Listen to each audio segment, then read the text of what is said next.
I'm Amber Armstrong. I am the Communications and Public Relations Superintendent for Daishowa-Marubeni, Peace River Pulp Division. And the program that I'm representing is called The Broken Journey.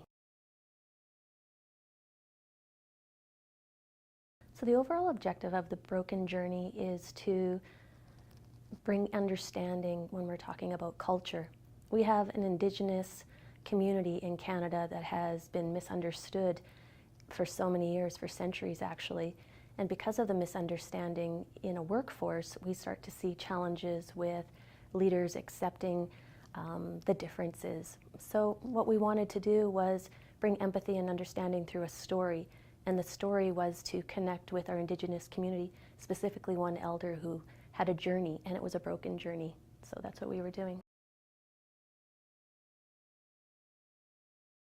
Our workforce and the leaders that attended the Broken Journey training have indicated that it will never be the same because they heard a story and they connected with it on an emotional level.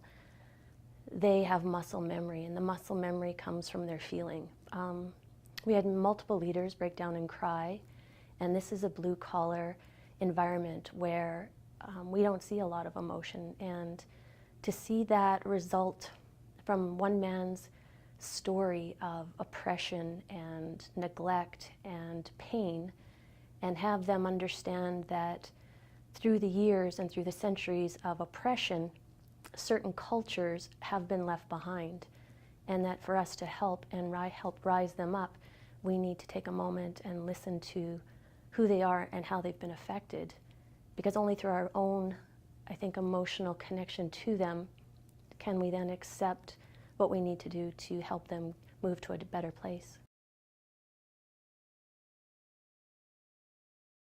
I think the biggest lesson I learned was everybody has a story, and everybody has a culture, and everybody has a history, and if you take a moment and you reflect on that, your judgment is set aside and your curiosity comes to the front.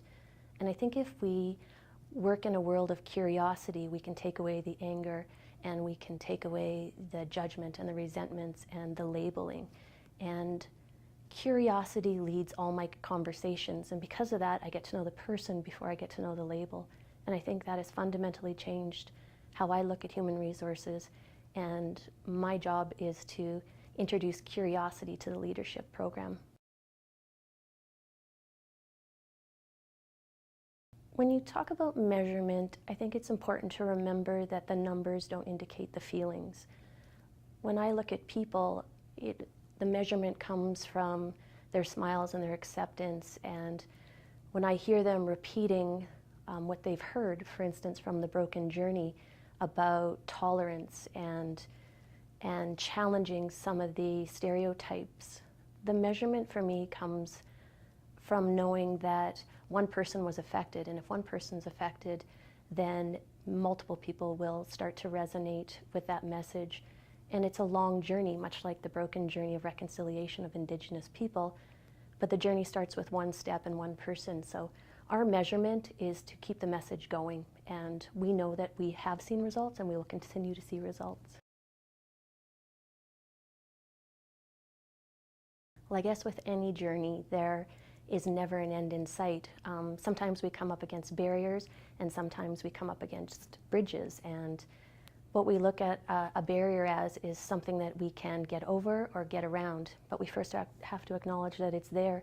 So for the broken journey, all we know is that we're going to continue on that path, because no matter what fork in the road, we're going to take one direction or another, and we'll readjust ourselves to make sure that we go to where we ultimately want to be. And that's an open and inclusive environment where people are accepted for who they are with their past and their future, both in our points of view, relevant and connected. I'm overwhelmed with LEAD 2018 because I want to absorb all the information of these experts and these passionate people who look at their organizations and they look at a world where it can be better. And I'm trying to absorb it and apply it in a personal way and in a professional way. And it makes me realize that on my own journey, there's so far to go, and yet I'm connecting with individuals who see beyond the textbooks and see beyond the program of the day. And Lead 2018 is truly that. It's leading us into a future where human resources will always be focused on the human, and the resources are what we're going to bring to the betterment of their lives and the betterment of our businesses. And I'm truly grateful and appreciative of that.